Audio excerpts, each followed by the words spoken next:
Speaking with the BBC just as the court decision is out, which obviously didn't go in your favor, I want to start by asking... Hey everyone, it's me, Steph the Alter Nerd, your resident nerdy alternative, and welcome back to The Dose, the daily nerd where I break down the royal news and gossip that's caught my eye, and today, honestly, I don't even know where to start because the level of madness we're dealing with right now is something else entirely. Prince Harry is back at it again, launching yet another attack against the royal family, and this time he's alleging that the royals deliberately removed his UK police protection as part of some calculated plot to trap him and Meghan back in Britain, and I'm sorry, but at what point does personal accountability enter the chat? According to reports circulating in tabloids like The Sun, Harry is claiming that the removal of his security wasn't just a procedural decision following Megxit but a deliberate scheme designed to scare him into returning to royal life, with him reportedly saying that his worst fears have been confirmed. Now, let's just pause there for a second because this narrative requires us to believe that the same family he accuses of emotional neglect, institutional cruelty, and borderline villainy somehow desperately wants him back so badly that they'd risk national security protocols just to lure him home, and I'm sorry, but that logic simply does not hold up. Harry is currently suing the Home Office in an attempt to regain taxpayer-funded police protection while visiting the UK, despite having stepped down as a working royal, moved abroad, and repeatedly attacked the very institution that security was tied to in the first place. During a recent appeal hearing, part of the proceedings were conducted behind closed doors, and honestly, that's one of the few sensible aspects of this entire saga because those discussions reportedly involved sensitive information relating not just to Harry's security but also to the protection arrangements of other senior members of the royal family, and there is absolutely no reason that kind of information should be aired publicly. Even so, Harry has emerged from this process claiming that shocking details are being held back and implying that what he's learned has only reinforced his belief that he was deliberately put at risk. In an interview with the Daily Telegraph, Harry reportedly described the decision to withdraw his security as difficult to swallow, suggesting it was a tactic meant to pressure him and Meghan Markle into returning to the royal fold, and once again, this is where the story collapses under the weight of its own contradictions because why, after everything he's done, multiple interviews, a Netflix series, a memoir accusing his family of all manner of wrongdoing, why would the royals want him back? At all? This is the same Prince Harry who has branded his family unsafe, uncaring, and emotionally damaging, yet we're now supposed to believe they're masterminding some covert operation to force him back into their lives. The removal of Harry's automatic police protection followed a long-established protocol. Security is tied to role, not bloodline, and once he chose to step away as a working royal, relocate to another country, and pursue a private commercial life, that protection was reviewed and adjusted accordingly by an independent committee, not by King Charles, not by Prince William, and certainly not by some shadowy royal cabal plotting behind palace walls. What makes this even more frustrating is Harry's apparent refusal to acknowledge that his own decisions triggered these consequences. Instead, every outcome he dislikes is reframed as persecution, every policy he disagrees with becomes a personal attack, and every institutional process is twisted into proof of some grand betrayal. He claims the security battle has rewritten his understanding of events, but from the outside, it looks less like revelation and more like reinforcement of a victim narrative that has become central to his public identity. There's also a deep irony here in Harry positioning himself as uniquely endangered while simultaneously disregarding the safety concerns of the rest of the royal family, who continue to carry out public duties, attend high-risk events, and represent the UK on the world stage without publicly complaining about their protection arrangements. The suggestion that the state should indefinitely fund his security regardless of residence, role, or behavior raises serious questions about fairness, precedent, and responsibility to taxpayers, especially when Harry has the financial means to arrange private protection, something countless other high-profile individuals do without complaint.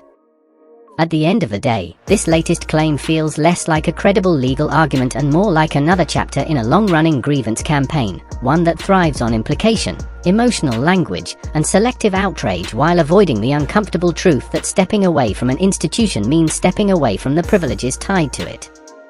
Harry may believe his worst fears have been confirmed, but for many observers, what's been confirmed yet again is a pattern: choices made freely, consequences rejected angrily, and a relentless effort to blame everyone else for outcomes he helped create himself. In response to Prince Harry describing himself as exhausted and overwhelmed, it's difficult not to point out the obvious contributing factors. A significant portion of that exhaustion appears to stem from the sheer number of legal battles he has chosen to pursue. He is currently involved in lawsuits against multiple newspaper groups, as well as an ongoing case against the UK government itself. Legal warfare on that scale is inevitably draining, emotionally, mentally, and financially. At some point, it is fair to ask whether some of this exhaustion is self-inflicted. There is a growing sense among critics that these court cases are not only costly, but ultimately futile. In the case of his appeal regarding UK police protection, many observers believe the outcome is unlikely to change. Based on everything publicly available so far, court summaries, legal commentary, and reporting from the hearing, it would be genuinely surprising if Prince Harry were to succeed. The appeal does not appear to rest on demonstrating that the lower courts made a procedural or judicial error, which is typically the cornerstone of a successful appeal. Instead, much of his argument seems focused on why he personally believes he deserves a particular level of security. That distinction matters. Appeals are not about rigging entitlement or preference, they are about identifying where the law was applied incorrectly. From what has been reported, Harry's legal team appears to have spent far more time emphasizing the risks he feels he faces and the injustice he perceives, rather than clearly establishing that the original ruling failed to follow the correct legal process. Without that, the appeal court has little incentive, or authority, to overturn the decision. This is why many commentators expect the court to dismiss the appeal when the ruling is delivered after Easter. If that happens, it will reinforce the idea that this case was never about correcting a legal error, but about challenging an outcome he simply does not accept. Despite this, Harry continues to frame the fight as something much larger than himself. He claims it is about exposing injustice, reforming a broken system, and protecting others.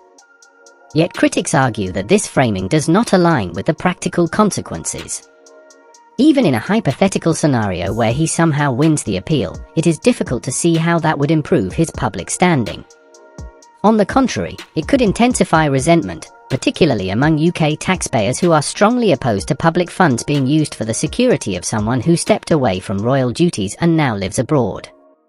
For many, the idea of taxpayer-funded protection under those circumstances is deeply unpopular. Winning the appeal would not resolve that tension, it would amplify it. From this perspective, even a legal victory could become a reputational loss. Harry has also suggested that he would never be able to forgive what he sees as a deliberate and punitive decision to remove his security. But this is where critics argue his narrative becomes misleading. The security was not removed in the absolute sense. What changed was the process. Instead of receiving automatic, permanent protection whenever he entered the UK, his security is now assessed on a case-by-case basis through RAVEC, the body responsible for such decisions. Under the current system, Prince Harry can still receive police protection when visiting the UK. The requirement is that he gives advance notice, typically around 28 days, detailing when he will be in the country, where he will go, and the nature of his visit. Based on that information, a security plan is developed. This is not the same as having protection taken away, it is a shift from entitlement to assessment. That distinction is crucial, yet often glossed over. When Harry claims his security was scrapped entirely, critics argue that this misrepresents the reality.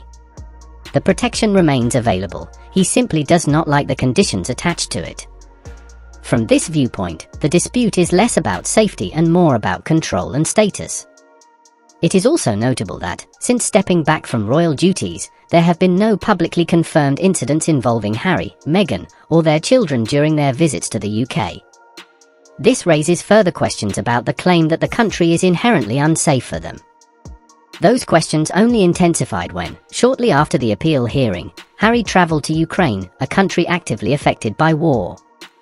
To many observers, this undermined the argument that the UK poses an unacceptable security risk. Critics argue that this contradiction makes his case harder to defend.